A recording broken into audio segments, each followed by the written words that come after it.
hablamos de las generalidades del sistema óseo, hablamos de su composición, de los tipos de hueso, las funciones, hablamos de la parte de cabeza. Espero que se hayan estudiado eso o que lo tengan presente, porque eso se va a evaluar cuando volvamos.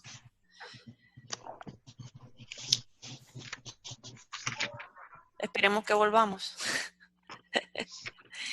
Ahora vamos hoy a iniciar la parte del estudio del esqueleto, del resto del esqueleto, porque la cabeza hace parte, pero para un mejor estudio se divide siempre cabeza y cuerpo, o sea, el resto del cuerpo. Entonces, en el esqueleto, nosotros lo vamos a dividir también para mejor estudio en esqueleto axial y esqueleto apendicular. El esqueleto axial yo lo ubico porque es el que está, es central. Sería cráneo, cuello, tórax y sacro. Sacro y coxis. Y el esqueleto apendicular sería la cintura escapular, que es lo que está en la parte superior, esto que está acá, la caja torácica, que es parte del axial, en el apendicular, después de la cintura, baja lo que es el brazo y manos, que serían extremidades superiores. Luego viene la cintura la cintura pélvica, que es todo lo que es la cadera, ilión, isquión y pubis, que son los tres huesos que la conforman, junto con las extremidades inferiores, que serían las piernas y los pies. El esqueleto axial incluye todos los huesos del eje largo del cuerpo. El eje quiere decir como la unión central por donde se conectan todas las extremidades para poder mantenerse allí. En él se encuentran las vértebras, ustedes pueden observar, las vértebras son las que protegen la médula. Se encuentra el esternón, que está en la parte anterior del tórax, y el resto del tórax, que serían los arcos costales, las costillas. Entonces vamos a iniciar con las vértebras. Las vértebras es un hueso irregular. Se denomina vértebra a cada uno de los huesos que conforman la columna y la dividimos así: 7 cervicales, 12 torácicas y 5 lumbares. Luego viene el sacro y el coxis. Generalmente la estructura de las vértebras, y digo generalmente porque en dependencia de la porción donde esté, por ejemplo, la cervical tiene una estructura diferente, se asemeja, pero tiene ciertas cosas diferentes a la torácica y la torácica a la lumbar. Un ejemplo de ello es que la apófisis espinosa de las torácicas son más alargadas. La apófisis espinosa es lo que nosotros podemos palpar en la columna, que son las protuberancias, estas que ustedes ven acá. Entonces, en la torácica son más alargadas. En las cervicales son irregulares, o sea que cada una es diferente a la otra. Y la lumbar es más corta. Se escucha bulla.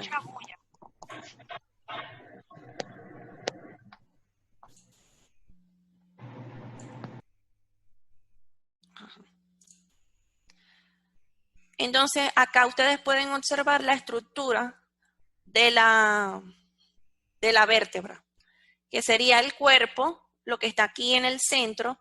Por el cuerpo podemos encontrar, es como un hueso tipo poroso, esponjoso. Acá están los pedículos. Acá la apófisis articular superior, en ella se articulan diferentes estructuras.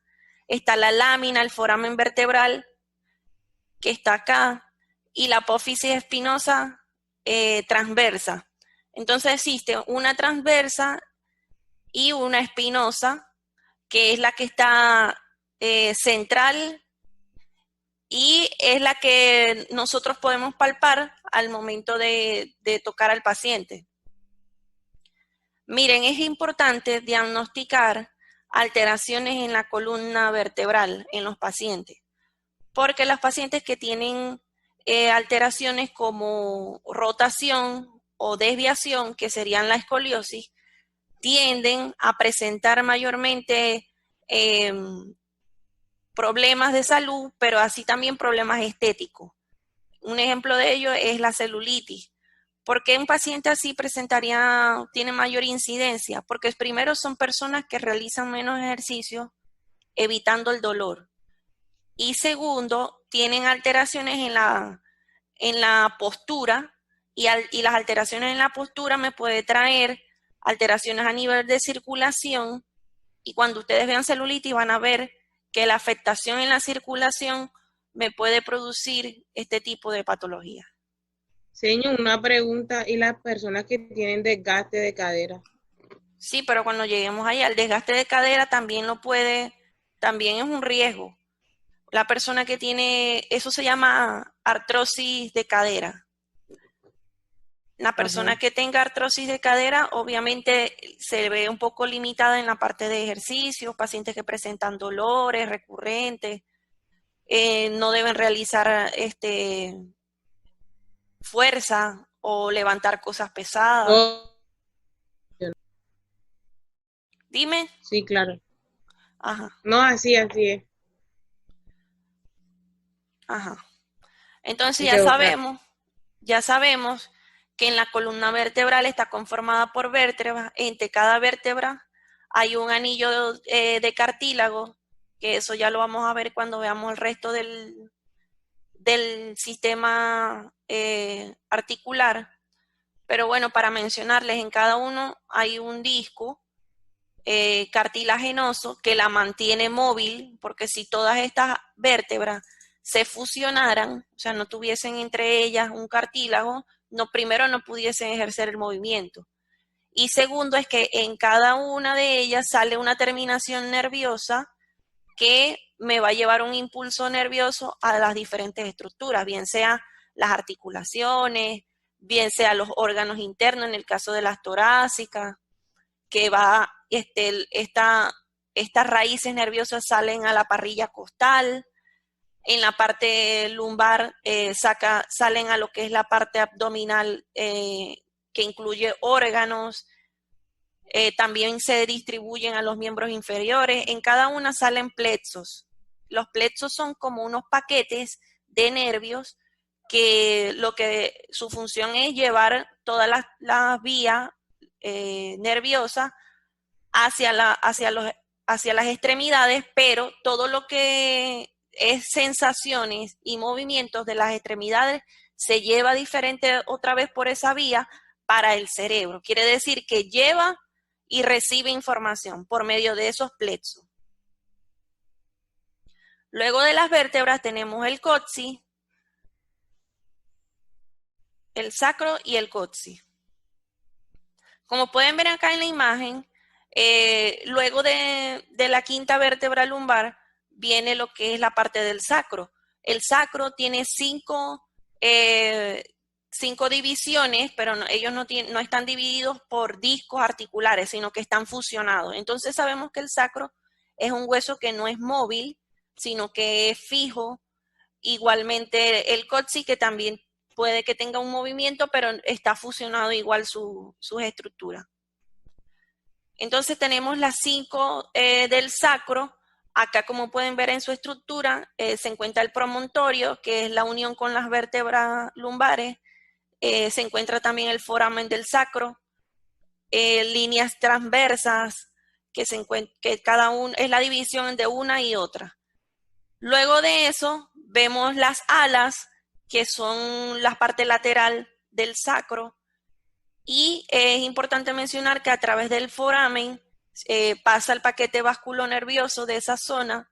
Entonces es muy importante, si se llega a lesionar, pues entonces todas esas terminaciones que van a los miembros inferiores se pueden ver lesionadas. Luego viene la parte del coxis, que ya serían cuatro vértebras, por así decirles. Están fusionadas, no están divididas por disco articular, son muy susceptibles a traumatismo en el caso de las caídas, porque cuando el paciente se coloca en posición de sentado, este es el único contacto o es el contacto directo que tiene el paciente o la persona o tenemos nosotros con la superficie donde vamos a tener contacto. Quiere decir que no está protegido por ninguna otra estructura cuando el paciente o por así decir, la persona se coloca en posición de sentado. Entonces, por eso es muy fácil lesionarse con caídas. Esta es otra vista, como la vista a la derecha es la vista posterior, es la que nosotros vamos a tocar y entonces ustedes pueden observar que hay unas protuberancias, esas son las crestas sacras medias y hay otras que esas nosotros no la palpamos, a menos que el paciente sea muy delgado, un paciente caquéxico, que es un paciente desnutrido grave, entonces se encuentran unas crestas laterales. Este es el canal sacro. En el canal sacro terminan de pasar diversas estructuras como terminaciones nerviosas, un plexo de la cintura pélvica que nos da la inervación tanto a pelvis de órganos y también a la pelvis ósea.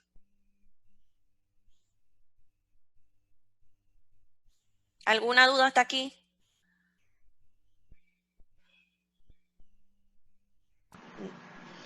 Esas personas que tienen esa protuberancia en la columna. ¿Cuál protuberancia? O sea, es como o sea, que tienen la columna así como bastante torcida. Ah, pero esos serían niveles de escoliosis. Lo que pasa es que ¿Qué pasa ahí? Lo que pasa es que a veces la escoliosis no va sola, sino que se acompaña de otras alteraciones. Un ejemplo es, o una de las cosas que tiende a ocurrir, les voy a buscar un esqueleto, ya va.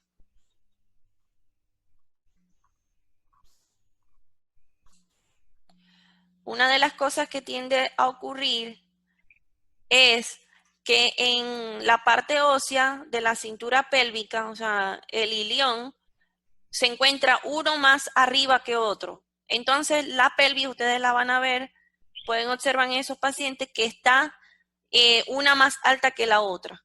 Entonces, aparte de la escoliosis que me puede producir esto, porque esto es una de las causas de la escoliosis, ustedes van a ver que como esto tiende a subir, la cintura escapular también tiende a subir y se van a ver jorobas. Entonces son esos pacientes que tienen escoliosis y que además de la escoliosis presentan joroba, aparte de eso presentan una alteración en lo que es la medida de la cintura pélvica y después, aparte de eso, se acompaña de pie plano. Entonces es como una cadena de sucesos que pueden presentar. Ejemplo, si tenemos un niño que presenta esta alteración en la parte de la cadera, que una es más alta que otra, si eso no se corrige, la columna crece deforme. Y si eso sigue y no se ataca a tiempo o no se le da rehabilitación a ese paciente, la cintura escapular también crece deforme. Entonces un paciente que de inicio de desarrollo llevaba un problema y cuando ya nosotros vemos, por ejemplo, si lo vamos a atender en la estética por un problema de cualquier índole o un masaje que requiere para aliviar el dolor, entonces vamos a ver ese tipo de alteraciones y no solamente es una escoliosis, sino también son alteraciones en diferentes partes óseas.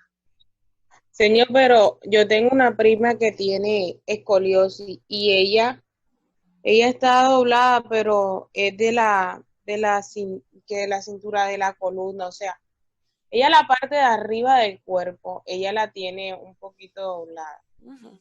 Sí, no, Y eso quiere, dime. Ella dice que, o sea, ella le dijo al médico que con terapias y eso, a ella se le puede acomodar eso. Bueno, tendría que ver qué grado de escoliosis es, pero bueno, ahora hay muchos métodos que se utilizan, incluso está la quiropraxia, que hace parte de tratamientos de tipos de escoliosis. Incluso ellos a veces manejan escoliosis severa pero lo hacen por sesiones. Yo preferiría más bien no solamente rehabilitación, porque si es en dependencia de la edad, si ya es un paciente que creció, que ya está en su máximo nivel de crecimiento, es difícil rehabilitar a ese paciente sin un tratamiento, como decir, invasivo. En cambio, si es un niño que está en crecimiento, pues entonces la escoliosis la podemos manejar con otro tipo de tratamientos que serían rehabilitadores, o sea, tratamientos posturales, ejercicio físico, se pueden aplicar unos tipos de fajas que... Y Dime.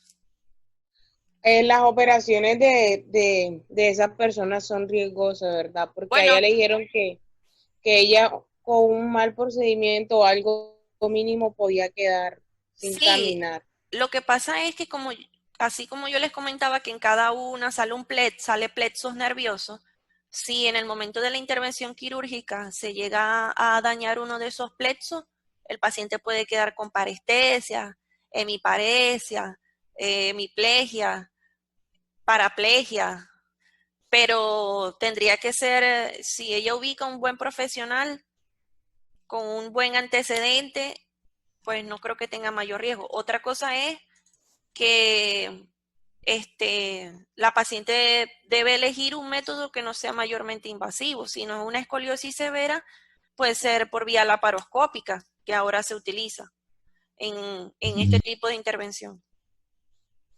Ah, ok, ya. Gracias. Profe, una Ajá, pregunta. Yo me dime, imagino que al ser estético nosotros no podemos tocar ese tipo de pacientes. ¿de O, cuál paciente?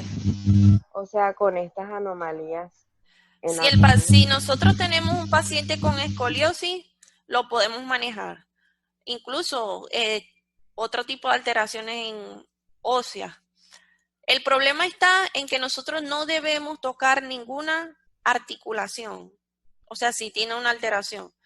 Pero si es una alteración ósea y no de la articulación, nosotros la podemos manejar, porque imagínense que nosotros digamos que no a cualquier paciente que tenga una alteración ósea. La incidencia o la morbilidad en alteraciones de columna vertebral son muchas. Desde niños y en adultos hay mucho, y más ahora porque anteriormente no se corregían este tipo de alteraciones o no todos tenían al alcance la corrección de esto. Pero nosotros no podemos decirle que no a todo tipo de pacientes, primero porque la gama de pacientes o el índice que vamos a manejar se va a ver disminuido, y eso obviamente afecta nuestra economía. Y segundo, es que estos tipos de pacientes buscan generalmente la ayuda, es porque secundario a estos problemas óseos, ellos presentan problemas de piel. Entonces nosotros somos la herramienta para ellos solucionar su problemática.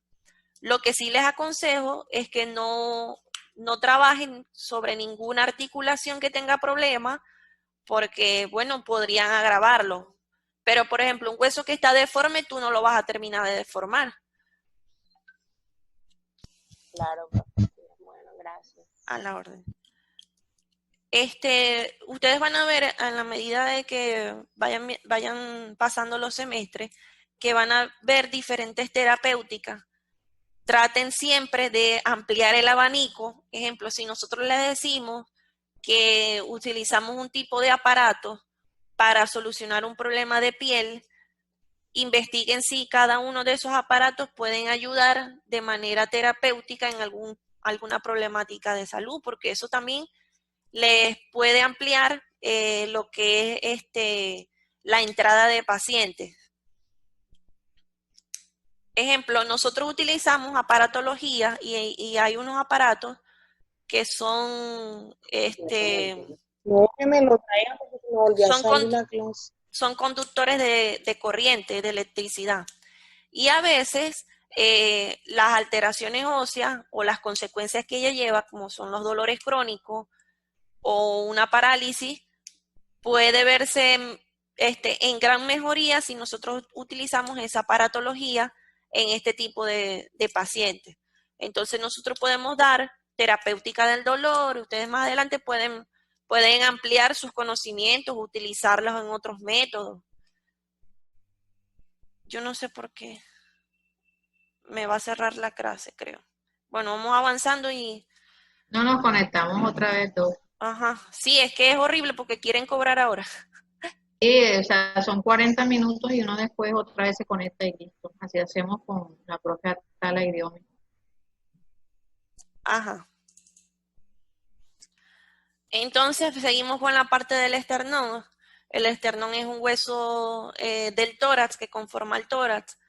Es un hueso plano, impar, central y simétrico. Bueno, por lo general simétrico, pero yo lo catalogaría como un hueso plano e irregular, compuesto por varias piezas soldadas, como pueden ver en la imagen, son 3 piezas principales que están fusionadas, están soldadas, por así decirlo, y su función es ayudar a proteger el corazón y los pulmones. Además de eso, en el interior del esternón encontramos médula, ya sabemos que es uno de los órganos del sistema inmunológico, es un órgano primario, entonces vamos a ver que ayuda en la producción o en la función hematopoyética. En la imagen ustedes pueden observar, sería una vista anterior y esta una lateral, en donde observan áreas articulares, es donde en la parte superior se articulan lo que son las clavículas. Este sería el manubrio, que es la parte superior. Este sería el cuerpo, en los cuerpos a los lados tienen unas áreas donde se articulan las costillas, que son otros tipos de manubrio. Y luego viene la apófisis sifoides, que no sé si han visto que hay diferentes estructuras o diferentes tipos de apófisis sifoide. Hay personas que lo tienen protuberante, hay otras personas que no se palpa. En el niño es normal que se palpe hasta cierta edad. Luego de eso va a desaparecer de su superficie, pero va a estar a nivel más interno. Es importante saber que en la parte del esternón tiene una función hematopoyética porque por él se pueden extraer diferentes tipos de muestras para estudiar médula o para trasplante de médula. En la parte de la estética, nosotros trabajamos en la superficie del esternón cuando manejamos la parte de tórax, cuello y tórax. Entonces, lo que es importante que ustedes sepan es que pueden haber diferentes tipos de apófisis, no se vayan a alarmar si ven a una paciente que tiene, como decir, una espina o una protuberancia espinosa entre los dos senos, porque puede ser normal. Es bueno también que ustedes conozcan, porque al momento de la historia clínica ustedes lo pueden describir. Hay diferentes tipos de alteraciones que puede presentar el esternón. Puede ser un esternón excavatum, que da forma al tórax excavatum, que es como decir una excavación que presenta este tipo de pacientes. Otra cosa que pueden presentar es que en vez de excavatum sea un tórax prominente, que es el carinatum. Este tipo de tórax lo presentan pacientes, sobre todo asmáticos, con inicios muy tempranos, que presentan este tipo de malformación. Entonces ahora vamos a la parte de lo que es esqueleto apendicular, que era el resto. Ya salimos del esqueleto axial. Ya sabemos que el esqueleto axial está conformado por las vértebras, el tórax, pero tórax no vimos. Tórax. Ajá. Por tórax y el esternón. En la parte del tórax debemos saber que es una caja torácica que forma parte del organismo, del tronco superior. Entre la base del cuello y el diafragma se encuentra el tórax. Es la parte más ancha del cuerpo, donde se integran una serie de huesos que protegen corazón y pulmones. También grandes vasos sanguíneos como la aorta, que sale del corazón para irse a todo el resto de la economía, y su porción más gruesa es la que está protegida por la cavidad torácica o por la caja torácica. La caja torácica está conformada por costillas. Son 12 costillas que se disponen a nivel lateral. Unas están fusionadas al esternón y otras son flotantes que se unen por cartílagos costales. No todas llegan al esternón porque tendría que estar más alargado para que pueda suceder eso. Entonces, lo que hacen es que se fusionan a través de cartílagos costales para luego llegar a la prominencia más, la inferior, que sería el apéndice cifoide.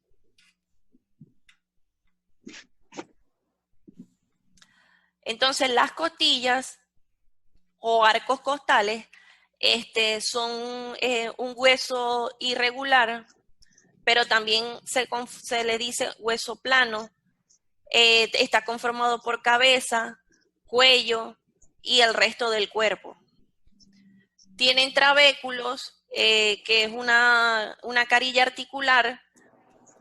Lo que hace ella es mantener su fusión en diferentes tipos de estructuras en dependencia de cuál tipo de costilla sea, porque como ya vemos en la imagen, hay diferentes tipos. Eso es en dependencia de la ubicación, si están fusionadas con la clavícula, si están dentro del manubrio, si están dentro del cuerpo, del esternón, en dependencia de eso. Entonces, la parte superior es la que tiene la cabeza y cuello, y la parte posterior es la que se va hacia la parte posterior del tórax. Tiene un surco, ese surco costal es por donde circula el paquete vasculonervioso. Ya va, que hay mucha bulla. Ajá. En el surco costal es donde pasa el paquete vasculonervioso. ¿Qué quiere decir eso? Que en acá como pueden ver en la imagen están los arcos costales, las costillas. Por debajo de cada costilla circula un paquete vasculonervioso, o sea, un paquete de vasos sanguíneos, o sea, una arteria, una vena y una parte nerviosa que sería un nervio. Entonces, en el surco costal de cada costilla va a pasar el paquete vasculonervioso, y eso lo que hace es inervar a nivel de todas esas estructuras para que pueda circular el torrente sanguíneo, para que también pasen las terminaciones nerviosas. Aquí es donde se pueden presentar las neuropatías, por ejemplo, una neuritis intercostal, no sé si alguna lo ha tenido, que es algo muy doloroso, incluso el paciente le duele hasta para respirar. Eso debemos tener cuidado nosotras, porque cuando vayamos a manipular, si vamos a hacer un masaje, si aplicamos mucha presión, si podemos lesionar el paquete vasculonervioso, y eso puede producir una neuritis intercostal y el paciente va a referir mucho dolor. Entonces, ya sabemos la parte de las costillas, cómo están dispuestas, qué tipo de hueso es. Recuerden que es un hueso plano e irregular, que tiene un surco por donde pasa un paquete vasculonervioso. Acá, como pueden ver en el tórax, existen 12 costillas. Las que están fusionadas es hasta la 9ª. Luego viene la 10ª, que está fusionada pero a nivel del cartílago articular. Y luego vienen las costillas flotantes, que serían la 11 y la 12. Miren cómo acá sí se ven los discos articulares de la columna vertebral, que eran los que yo les mencionaba, los que se ven en azul. La parte azul es una parte cartilaginosa, y la parte oscura y marroncita es parte ósea. ¿Alguna duda hasta acá? Traten de estudiarse lo que es el neutórax, cuántas costillas hay, cómo se unen las costillas, que sería el cartílago articular, cuáles son las que llegan al esternón, que ya se las mencioné.